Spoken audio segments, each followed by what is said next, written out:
Hello மக்களே, GS அப்படின்னு நம்ம எடுக்கிறதுக்கு முன்னாடி லாங்குவேஜ் அண்ட் மேக்ஸில் எப்போவுமே நிறையா மார்க் ஸ்கோர் பண்ணணும் அப்படிங்கிறது தான் எல்லாருமே இலக்காக வச்சு படிப்பாங்க.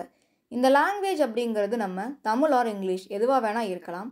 இதில் ஒரு 90க்கு மேலே, மேக்ஸில் 25க்கு 20க்கு மேலே 23க்கு மேலே அப்படிங்கிறது தான் காலங்காலமாக நம்ம டார்கெட் செட் பண்ணி வாங்க வேண்டிய ஸ்கோராக இருக்குது.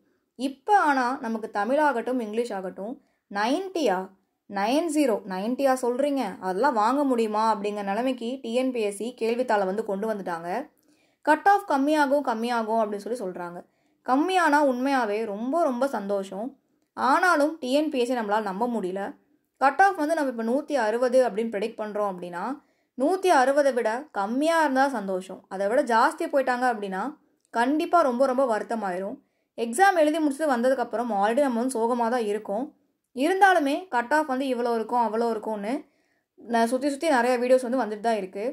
நம்ம அதை பற்றி கவலைப்படாமல் அடுத்து குரூப் 2ல், இப்போ குரூப் 4ல் நம்ம எவ்வளோ மன உளைச்சலுக்கு ஆளானமோ அதே நிலைமையை கண்டிப்பாக குரூப் 2க்கு வரவிடக்கூடாது. அட்லீஸ்ட் நம்ம 165 ஸ்கோர் வாங்குறதுக்கு எவ்வளோ பாடுபடணும் அப்படிங்கிறத பிளான் பண்ணி படிங்க. ஷெடியூல் ப்ராப்பராக போட்டு டெய்லி அதை ஃபாலோ பண்ணுங்கள். தமிழ் இல்லை இங்கிலீஷ் எது நீங்கள் எடுத்தாலுமே டெஸ்ட்டு நிறையா ப்ராக்டிஸ் பண்ணி பாருங்கள். உங்கள் ஸ்கோர் டே பை டே அதிகமாக்குறதுக்கு என்னெல்லாம் பண்ணணும் அப்படிங்கிறத ப்ராக்டிஸ் பண்ணுங்கள். தயவு செஞ்சு கேள்வி எங்கெங்கேருந்தோ வருது அப்படிங்கிறதுக்காக எக்கச்சக்கமான பிடிஎஃபை டவுன்லோட் பண்ணி வச்சு படிக்காதீங்க. இது எதுவுமே பயன் தராது. ஒரு கேள்விக்காக 300-400 பக்கம் படிக்கிறது இவ்வளோ ஹார்ட் ஒர்க் நமக்கு யூஸ் ஆகுமான்னு கேட்டால் ஆகாது. இப்போ நமக்கு ஹார்ட் ஒர்க்கை விட ஸ்மார்ட் ஒர்க் ரொம்பவே தேவைப்படுது. ஏன்னா கேள்வி அவங்க ரொம்ப வினோதமாக எடுக்க ஆரம்பிச்சிட்டாங்க. இதை நம்ம சமாளிக்கணும் அப்படின்னா கண்டிப்பாக ஃபீல்டை விட்டு ஓடுறதுனாலையோ இல்லை உட்காந்து புலம்புறதுனாலையோ எதுவுமே மாற போகிறது இல்லை.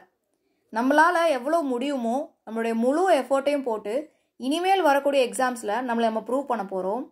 இனிமேல் நம்ம தமிழ் அண்ட் மேக்ஸ் அப்படின்னு எடுக்காமல் ஜிஎஸ் அண்ட் மேக்ஸ் அப்படின்னு அப்ரோச் பண்ணுறதுக்கு ட்ரை பண்ண போகிறோம். தமிழ் நம்ம டார்கெட் 90க்கு மேலே அப்படிங்கிறது டிஃபால்ட்டாக இருக்கணும். அதை நீங்கள் மாற்ற தேவையில்லை. ஆனால் ஜிஎஸ் ஏதோ போடுவோம், 40 வந்தால் போதும் 45 வந்தால் போதும் அப்படி இல்லாமல் ஜிஎஸ்ஸை டார்கெட் வச்சு படிங்க.